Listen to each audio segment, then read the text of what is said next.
Debuting March 3rd, 2022, it's The Batman from director Matt Reeves, starring Robert Pattinson. Is this movie any good? Will you like it? It is 3 hours long. Let me tell you what I think coming up next.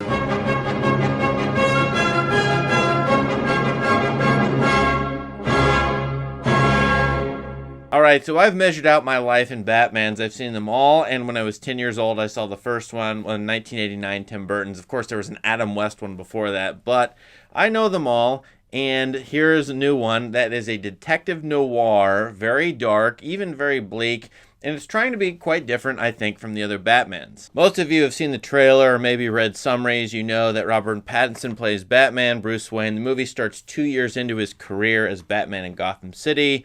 There's a serial killer, though, on the loose, and he's going after or targeting politicians, particularly city politicians who are frequenting Carmine Falcone's mob bars nightclub scene. Batman is going after the Riddler. The Riddler's leaving clues behind. He's taking out these people one by one. Why? What's going on? Well, the movie, as these sort of press releases about it have claimed, is a detective noir. It is modeled on 1970s noirs, as they claim. A tiny bit of Coppola's The Conversation in here. But I think it's hard to tell whether to take this movie as a noir or as a superhero movie. And of course, it's blending both. It's a hybrid. But I had trouble sort of sorting that out. So I'm going to judge it more as a noir, I think, than a superhero movie. Now, in comparison to the Nolan movies, I probably shouldn't compare it that much. I think it's thinner on characterization, especially the Batman character. Those Nolan movies really probed into the psyche of a growing young man trying to develop into a would-be hero or vigilante. This one kind of already assumes you know what's going on with Batman, and he's just basically angsty and broody throughout.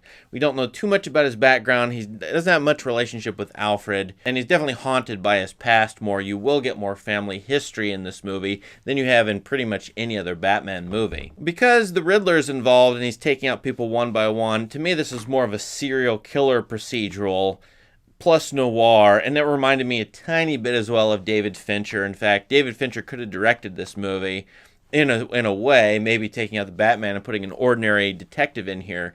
And it is a little tiny bit like Zodiac. This movie is far darker than that. But there's little hints of the Zodiac killer. You know, the Riddler's leaving clues and having fun and putting ciphers out there for Batman to decipher.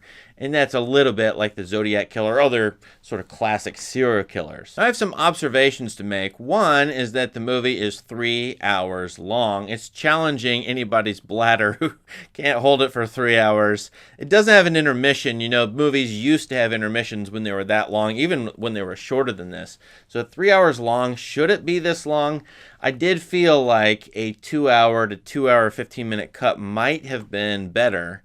I'm not sure a lot better, but I would be interested to see that cut and to see this movie go at a faster pace. Would that radically change the tone and harm the movie, or would it help it out? I actually think it might help it out, but that is a guess on my part. Another observation, the movie's music, Michael Giacchino is the composer here, but Ave Maria and Nirvana's Something in the Way, those two songs are pitted together or paired, I'm not sure, and then they're repeated throughout the movie.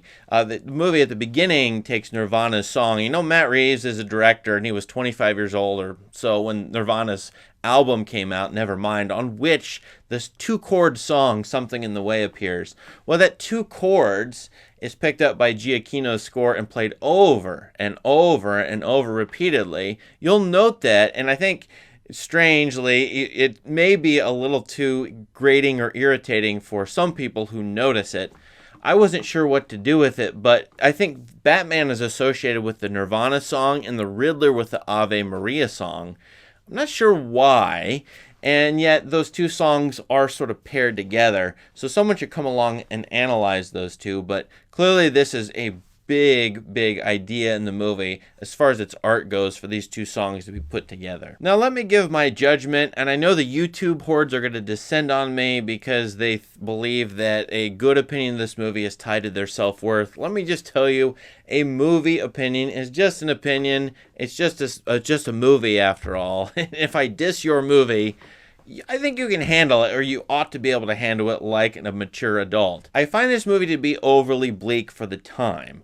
I think 2 years into a pandemic, and this is totally coincidental, but now we're 1 week into the war in Ukraine, Russia invasion of Ukraine. Odds of World War III just increased a lot. I didn't need this bleak of a Batman movie without some rousing sort of heroism or a little bit of hope involved. This movie is way too bleak for me.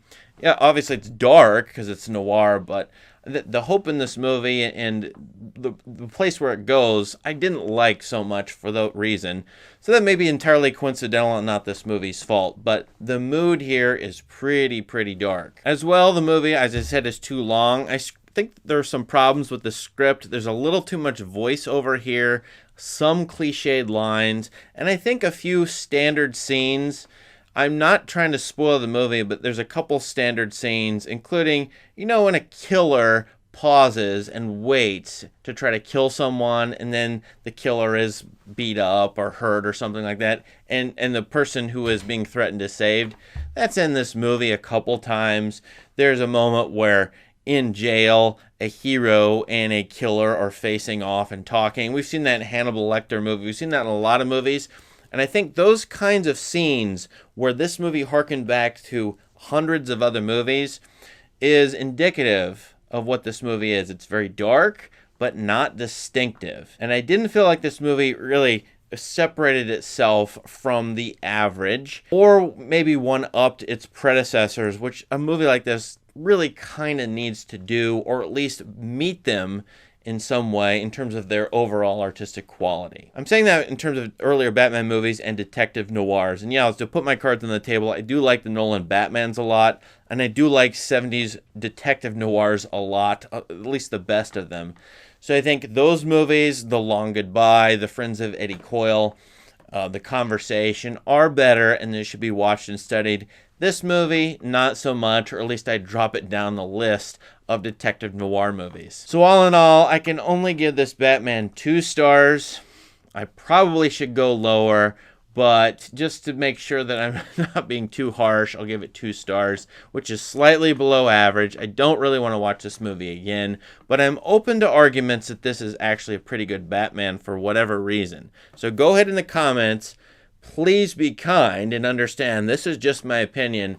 Please let us know why this is a pretty good Batman, or why you think this Batman is worthy of this time, this moment, that is the year 2022. Thanks a lot for listening. Please subscribe to this channel for more great content. Have a great day. I do think the movie politically is trying to distance itself from the typical challenge of Batman, which is that Batman's a pretty right-wing, usually politically oriented story or story world, with Batman trying to make order and justice, rid the city of crime, and basically get stability, and also honor his family and his family legacy.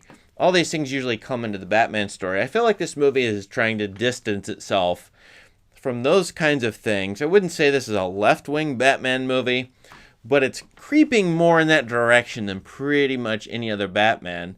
And I'm only saying this in terms of U.S. politics. I have no knowledge of other parts of the world. But to me, that was a theme in the movie for sure, if you want to read that into the movie.